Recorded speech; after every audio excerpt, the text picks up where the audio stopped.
Okay, magre-review ako ngayon ng Guitar FX at ang Guitar FX ay ang Cube Baby M-Wave. So ayan, ito yung portable na Guitar FX na cute, maliit. At ang gagamitin kong gitara ay ang RJ Skycaster. Okay, umpisan ko na. So, umpisa natin do sa mga nakasulat sa mismong Guitar FX, ano yung mga naka-label na yan. Dito sa A, meron siyang nakasulat na IR cab, reverb. Tapos sunod sa B, meron siyang delay at modulation.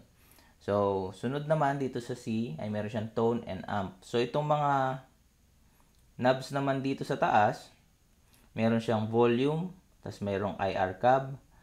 So, dito yung pagpili ng mga IR cabs, ng mga cabinet. Katabi niya ay ang reverb.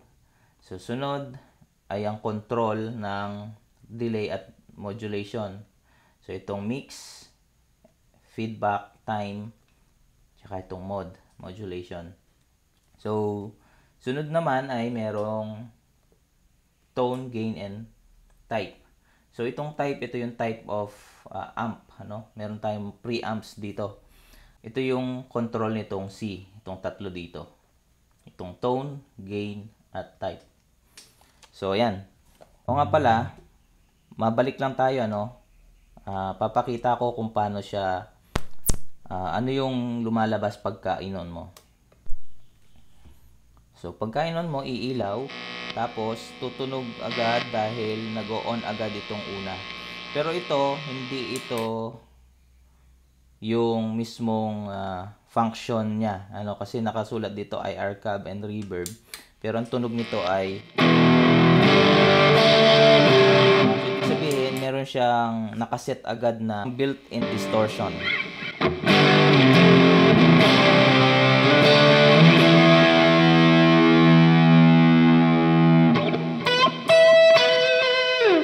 Okay. So, yung sumunod dito, meron din siya dito na tone.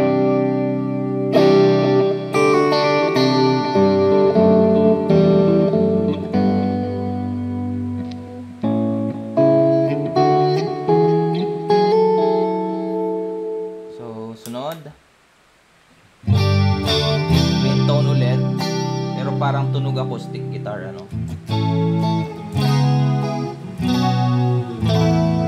busog na busog yung tunog. So ayan, built-in na to, na mga effects. So pagka tinanggal mo yon, ito yung direct sound mo. Natural sound. So itong nagbi-blink-blink na to, ito ay Bluetooth. Meron dito nakasulat hold BT, ibig sabihin hold Bluetooth. Kung gusto nating patayin yung Bluetooth, yon, i-hold mo lang and then mamamatay yung Bluetooth. Okay, sunod naman natin, meron siya dito sa BNC control na tuner. So, itong tuner, ang gagawin natin ay i-hold lang natin. Yun, pag umilaw, nandun na tayo sa tuner. So, yan. So, yan, nandito naman yung mga letters, E, A, D, G, B, E, pagka itotono natin yung gitara. Tapos, dito sa tatlong to, dito natin i-control papuntang gitna. Ito yung gitna para matono. Halimbawa sa E.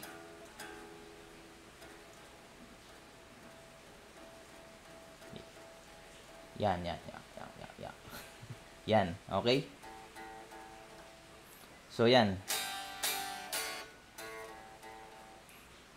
Natono ko na to kanina. So, ayan, sinampulan natin yung E. Ganun lang pag magtotono. And then, pag gusto nating ibalik, para pag mag-play, pindot lang tayo ng kahit alin dito sa mga to. So, sunod naman, ang gagawin natin ay pipindutin lang natin ng sabay. Hindi natin i-hold, pindutin lang natin ng sabay ito para mapunta na tayo dun sa live preset. Okay. So, pagpunta natin dito, pwede na tayong setup ng tunog natin sa reverb, IR cab, delay, modulation, tone, and amp. So, unahin natin dito sa IR cab and reverb. So, titingin ako sa manual, kasi may nakasulat dito. So, ayan. Ilaw. So, i-zero ko muna. Ngayon, itong IR cab, Pagka nandito siya sa pinakauna, number 1, ibig sabihin naka-off.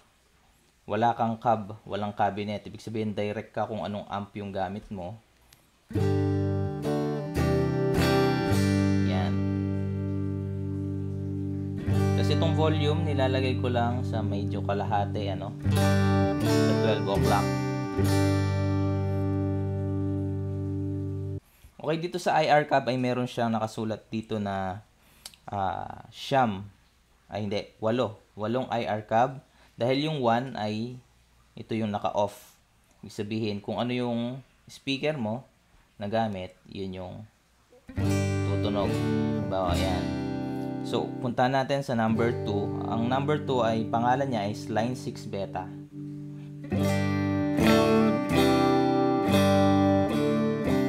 Lakas ko ng konti. So, sunod, 3, Marshall 1960 AV.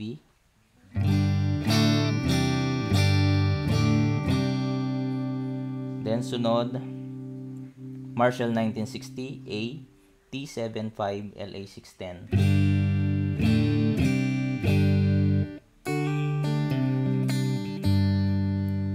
Next, number 5, BHT Deliverance.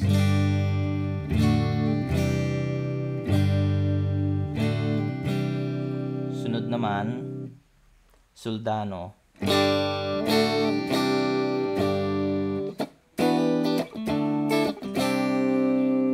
Okay, next, PV 5150 plus Mesa Oversize. So,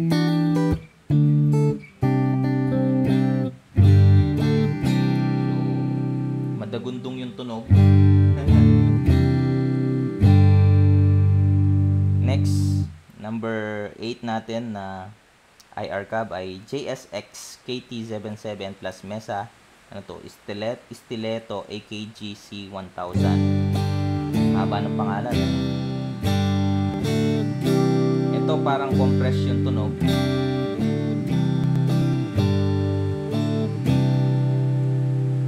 So sunod naman ay itong Diesel V30 SM57 Soldano HR Power Amp.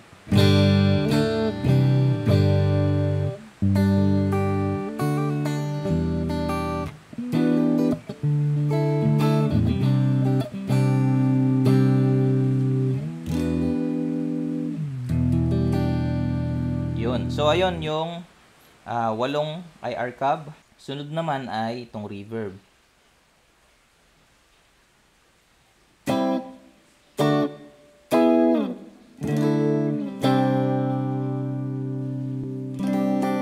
So yan, simpleng reverb lang siya.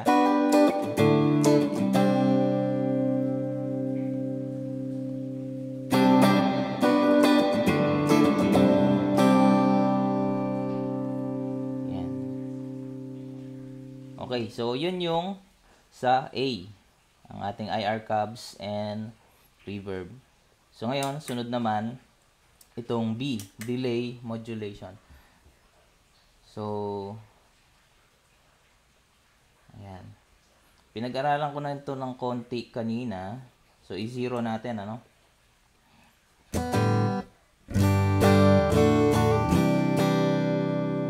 So, yung mix niya, ito yung kung gaano mo kalakas gusto lumitaw yung delay. So, yung time niya ay kung gaano kalapit yung delay time sa tunog. Ito namang FB, yung feedback niya, ito yung kung ilang beses mo gustong umulit yung kanyang delay time. Yan. So, kontiin muna natin, ano? Yan.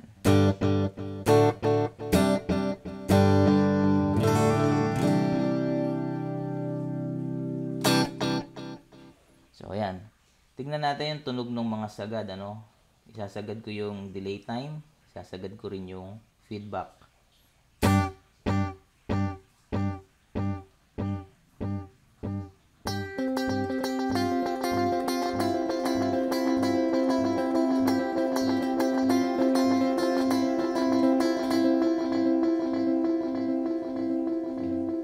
So, yun. ngayon, ang haba ng tunog.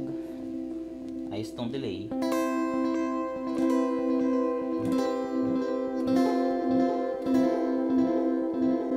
So, ilagay ko sa 2 o'clock itong delay time. Tapos, gawin kong 12 o'clock itong feedback. Tapos, yung mix niya, dagdagan ko. Gusto kong malakas-lakas yung tunog, gawin ko mga 3 o'clock.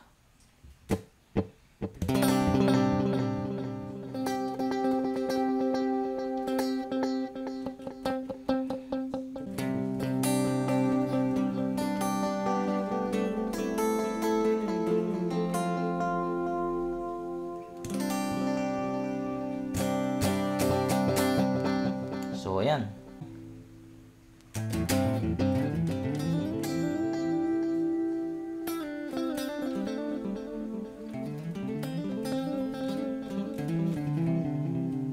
So, ayan yung delay. So, hinaan ko lang yung mix niya. So, ayan. Ito namang modulation. Pagka dinala mo sa left side, ito yung nakasulat dito sa manual, ito daw ay chorus.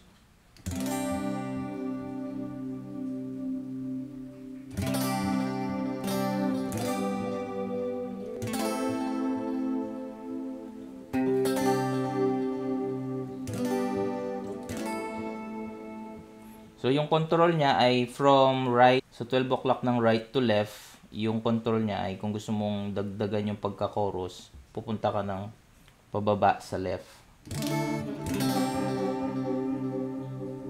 Yan.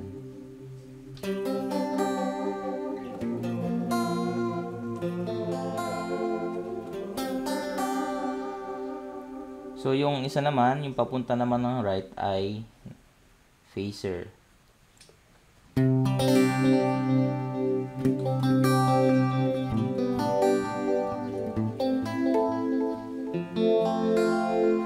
So, kabaliktaran naman siya nung chorus, no? Control sa chorus. Papunta ka ng right.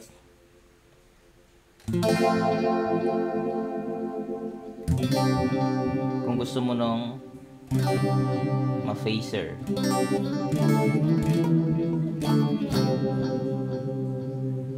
So, yan.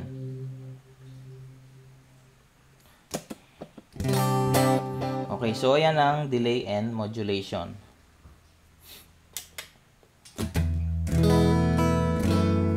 Sunod tayo ay ang tone and amps. Dito ay ang mga preamp, clean, overdrive, and distortion. So, ito natin. Dalhin muna natin sa 0 lahat. So, ayun. Dito naman sa preamps natin, meron siyang siyam na preamps. May 2 clean, may 3 overdrive, at 4 na distortion, nakasulat sa manual. Unahin natin dito sa tone.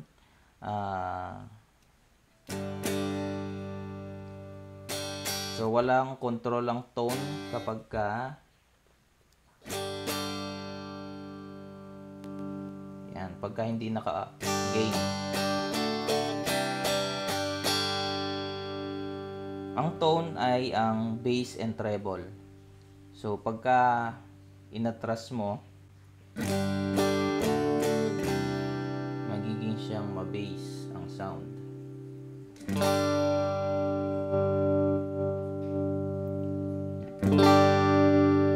Okay.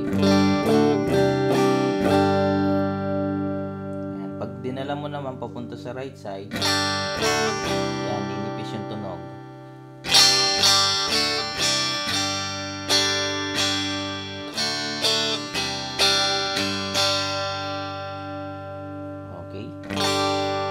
So, 12 o'clock lang natin.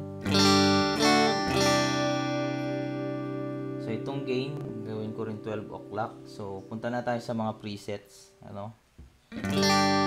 So, itong tunog na naririnig natin ay, ito yung number 1. Isa siya dun sa clean tone. Ano?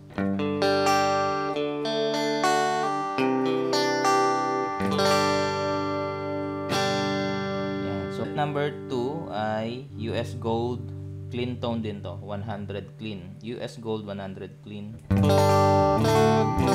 Ay, balik pala tayo dun sa 1. Yung 1 ay ang Power Zone clean.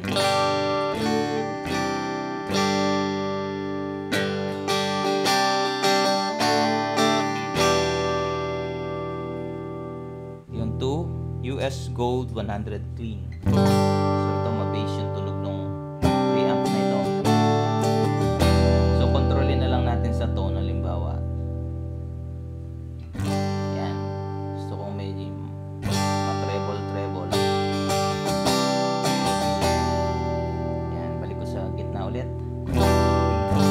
So yan, basta ang preamp na number 2 ay clean tone. And number 3 ay overdrive na.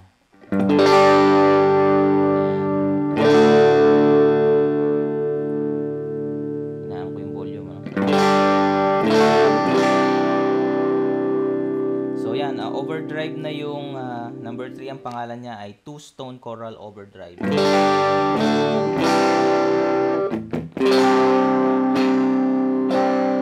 So sagad ko yung gain.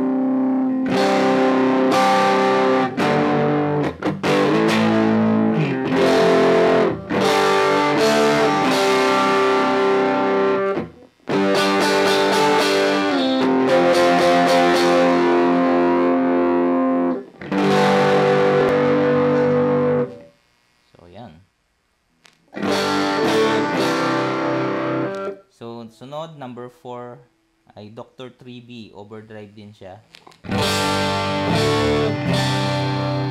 Dr. 3B. Ito, makapal na overdrive. So, sagad ko yung gain.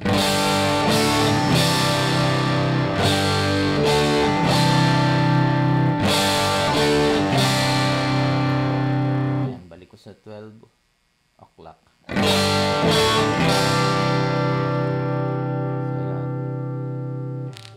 So, sunod na overdrive ulit ay ang Call JPA.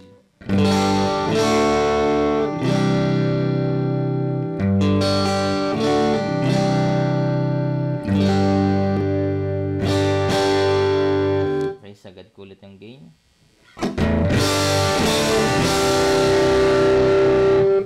Okay, so ito medyo mas magasgas na yung tunog, ano?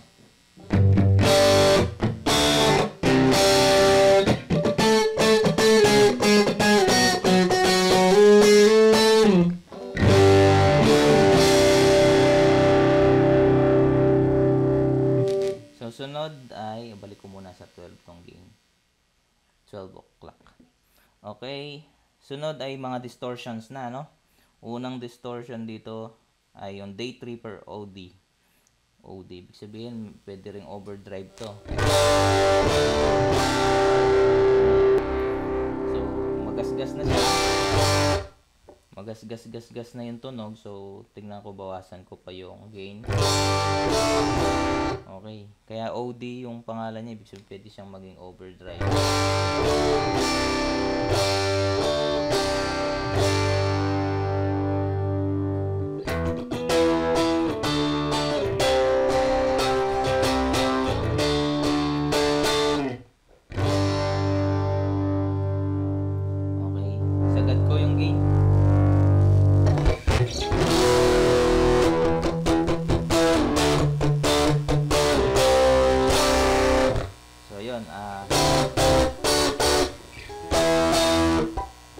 Medyo matinis, may matinis na tunog. Kontrolin ko yung tone, ano?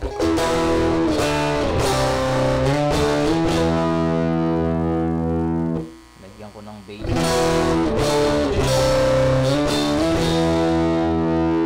So, yan yung sagad nitong unang distortion, Day Tripper OD. Okay. 12 o'clock ko ulit yung gain.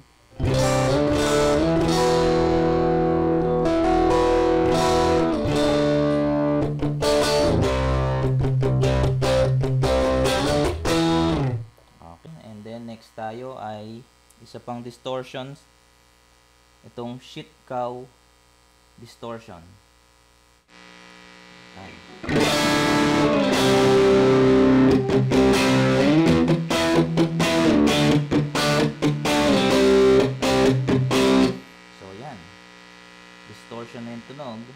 And subukan kong bawasan yung gain.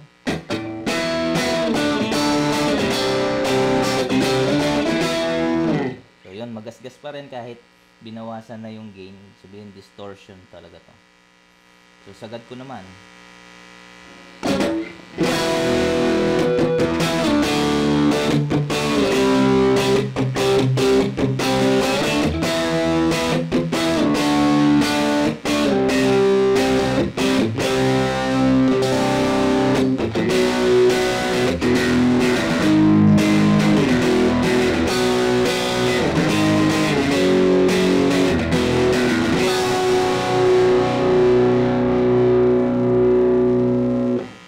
Balik ko na sa 12 yung gain.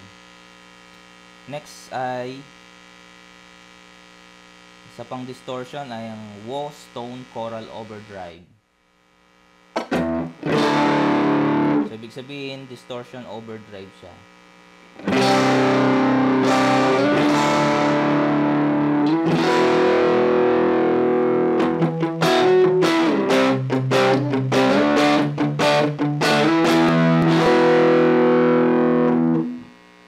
Overdrive nga yung tunog nito. Sagad ko yung kanyang gain.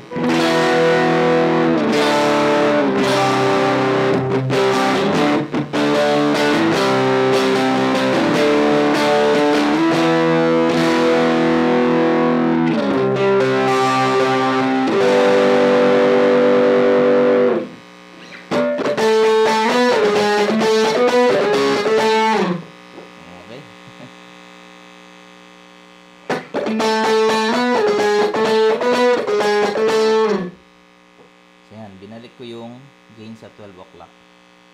Okay, last, yung next, yung last ay ang Mr. Smith Distortion.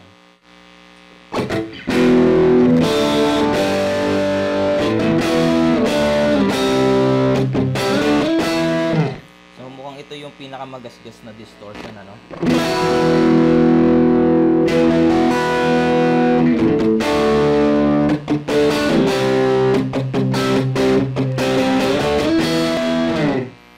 Nasa 12 o'clock pa lang yan, gas-gas na yung tunog, and sagad ko.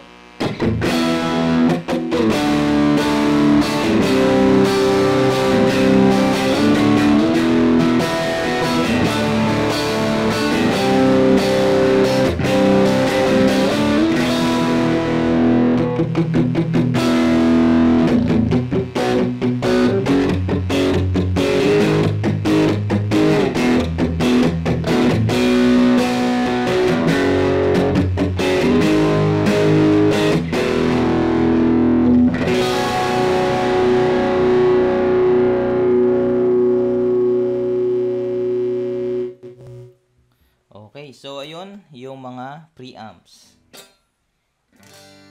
So ayan, binalik ko na sa number 1.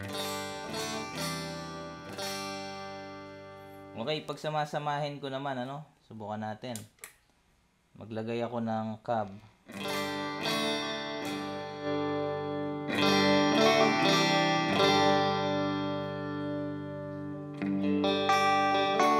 Tsaka meron siyang reverb.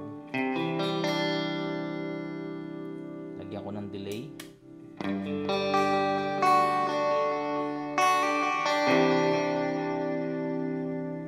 Okay.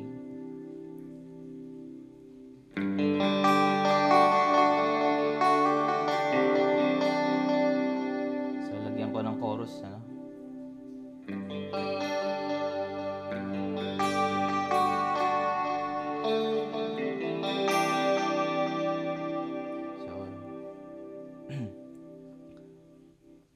Palitan ko naman ng pacer.